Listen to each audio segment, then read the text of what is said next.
Dr. J.W. Morrison, theologist. I just thought I'd do a quick news search on the Jehovah Witnesses, and sure enough,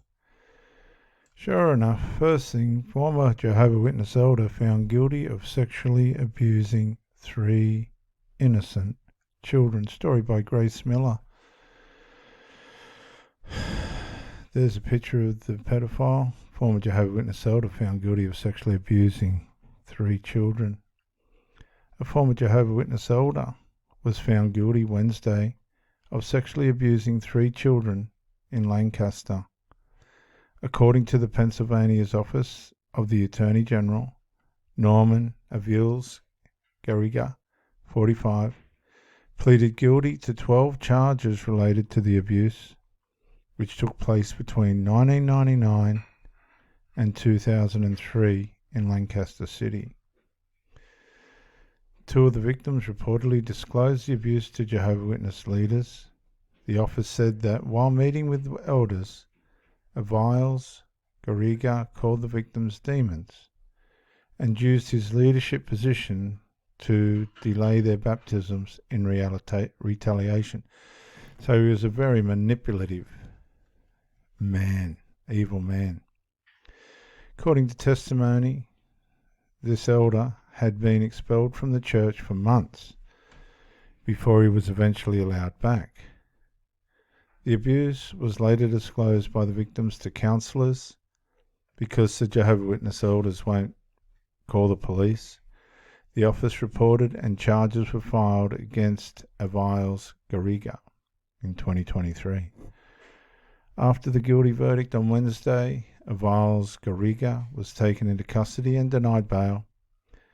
According to court documents, he pleaded guilty to multiple counts of aggravated indecent assault of a person less than 13, indecent assault of a person less than 13, endangering the welfare of children, and corruption of minors. He will be sentenced at a later time. What you've got to understand is that where are the parents of these children while all this is going on? Where are the parents? What's going on here? Let's quickly just look at this. Some kind of...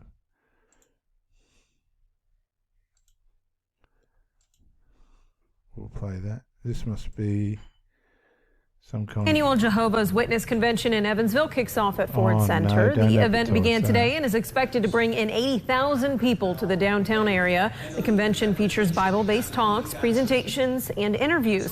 The theme this year is to declare the good news. We're so excited to be here this weekend in Evansville.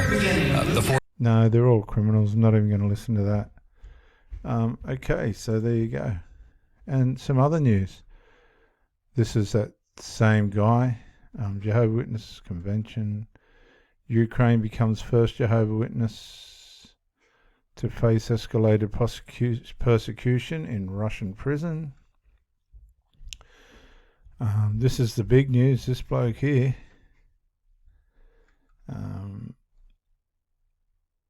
Yeah, so that's the big news. Another elder. Another Jehovah Witness elder. I did see a tag up there, World News.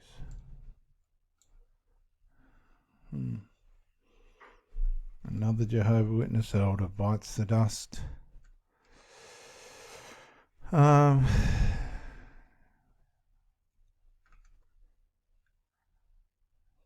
Jehovah bomber, ex-wife drove with bomb on board.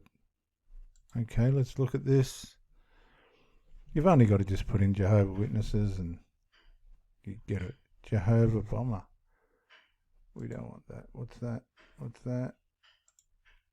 Oh no, what have I done, viewers? Oh, what have I done? No, we don't want that. Oh dear. Come on, we just want the story.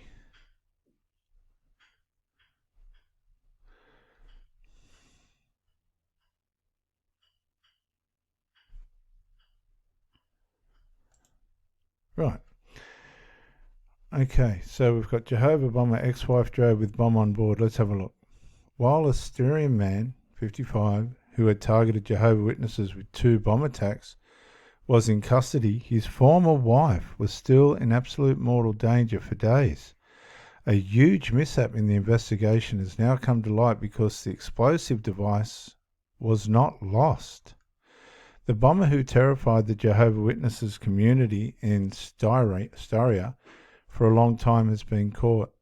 Further details were announced by the Styrian police at a press conference on the day of his arrest. The IT technician 55 who was in custody admitted to having built the explosive devices to kill his ex-wife.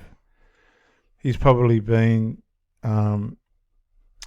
abandoned by the wife and shunned by the Jehovah Witnesses. The motive, a long-standing and very bitter dispute over maintenance. But even on the day of his arrest, he misled the police in order to ultimately achieve his goal, to murder his ex-wife. He admitted that he had already attached the bomb to her car at the beginning of May, but the infernal machine was not found by the diffusers. They suspected that it had fallen off. Wrong, because it turned out that the bomb had been in the car the whole time. For days, the Styrian woman and other people drove around with the highly explosive luggage, unaware of the mortal danger. As the police confirmed in response to a Crone inquiry, the car was returned to her after an unsuccessful investigation. After all, it was her property, they said.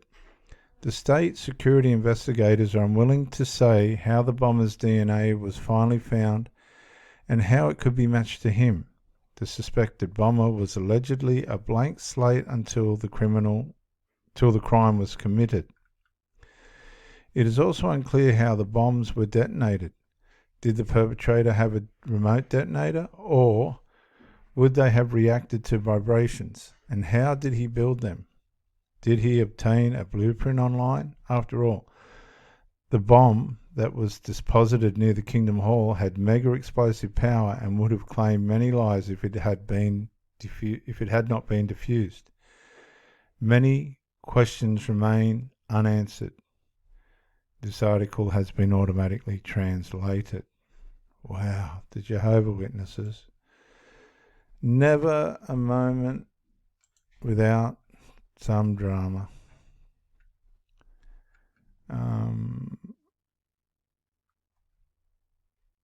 Oh, here's another one. Child sexual assault, Jehovah Witnesses.